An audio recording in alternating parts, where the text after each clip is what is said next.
My family members. Or flashbacks, stuff like that. Military. Veterans. Extreme trauma. Like, yeah, just extreme trauma. Okay.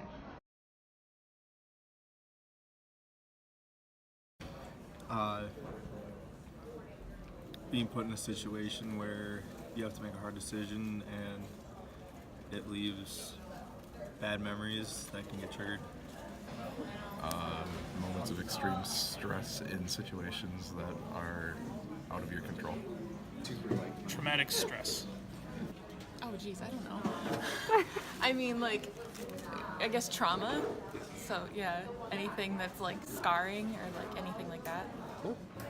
Extreme trauma, like if you're in a car crash, combat veterans. Healthy ways, getting help and talking to people. Figuring out ways to kind of get over it, like get a dog. I know that helps a lot. Unhealthy, definitely.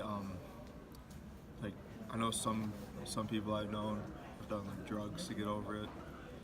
That was a pretty bad situation. Healthy ways, I think, are like finding hobbies or like things to occupy your time with, like a dog, emotional support animal, so to speak, or like fishing. And then negative ways would be like your turning to alcoholism and stuff like that. Healthy ways they seek out counsel, and unhealthy ways they drink. I feel like you more hear about the not healthy ways of it, so like the bottling it up or like things like to distract from it, and like it's not normalized in a sense. I mean, I guess as far as like mental health goes, it's more normalized than like say like anxiety and stuff like that, but like it's not, because I feel like there's like an outside force, but Talking to people in counseling, Or like non-healthy? dealing with it on their own, not talking to anybody and just wallowing in their own mind.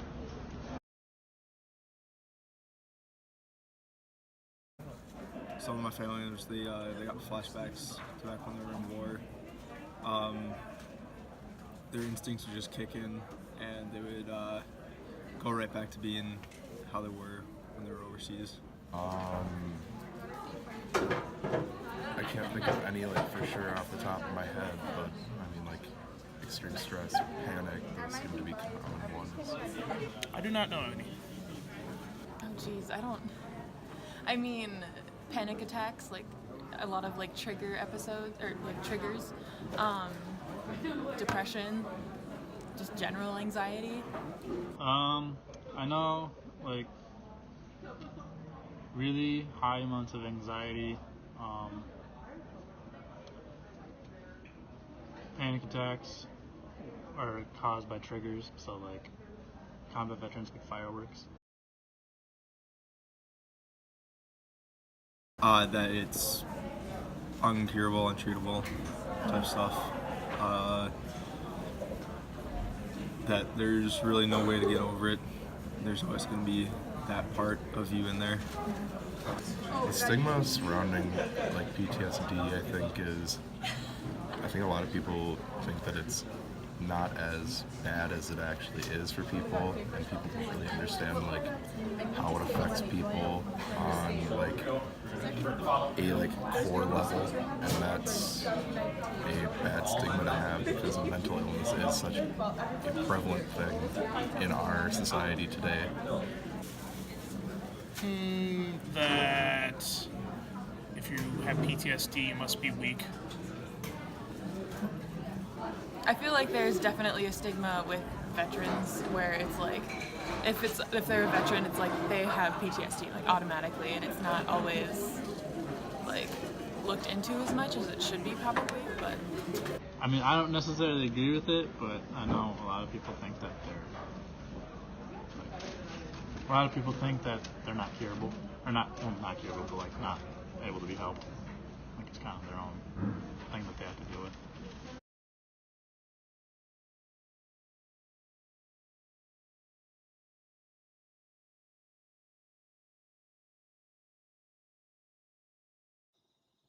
It's affected my family and my close friends the most, knowing that they feel like they kind of have to walk gently around me because sometimes I'll have flashbacks or something will trigger me, and they just kind of have to help me cope with that and have to realize that this is something that I have to live with.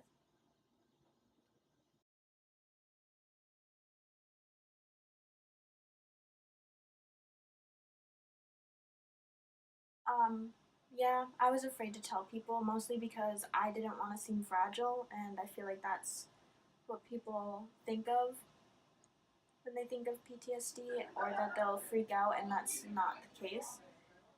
Just something that I live with.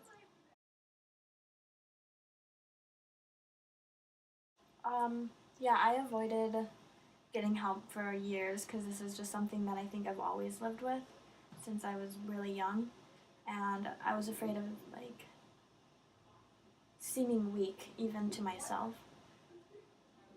So asking for help and going to therapy was something that was very hard for me.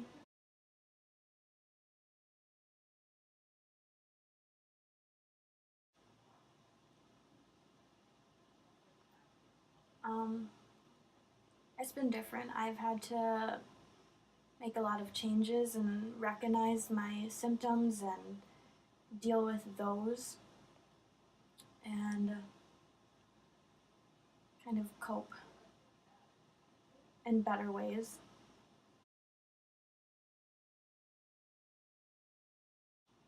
At first, it was kind of a panic because it was like, oh, well, now this label is going to be with me forever, and I don't know how I'm going to deal with it. But after a few sessions with my therapist, I kind of felt relief in the fact that there was someone I could talk to about it, and that like someone to help me manage my symptoms and manage when I do get a trigger, how to react to it in a better way.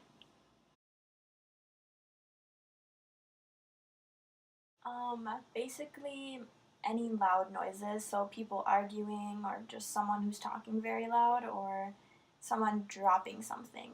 Those are triggers for me, and those are the ones that mostly cause flashbacks. Um, Another one is like hearing cop sirens or like seeing flashing lights. Um, and triggers don't always lead to flashbacks for me. Sometimes it's just I feel really anxious in that moment. So like if I hear someone loud and then there's someone walking behind me, like I will get super anxious.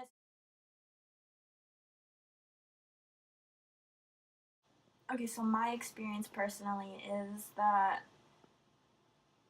it's not always what you see in the movies. For me personally, um, my flashbacks aren't where I'm in a panic or I'm freaking out. It can be super subtle, and people around me don't even know that I am experiencing a flashback. So, physically, for me, like my body just goes numb, I freeze up, like I have no facial expressions, I'm just sitting or standing or doing whatever I am. But afterwards, like I feel physical symptoms, so I get really sweaty, my chest is tight, I feel like I can't breathe, and I also feel um, like there's a blurry perception of the world. So everything sort of feels like a dream, and that this isn't real life, but that trigger and what I saw, that was real life in that moment.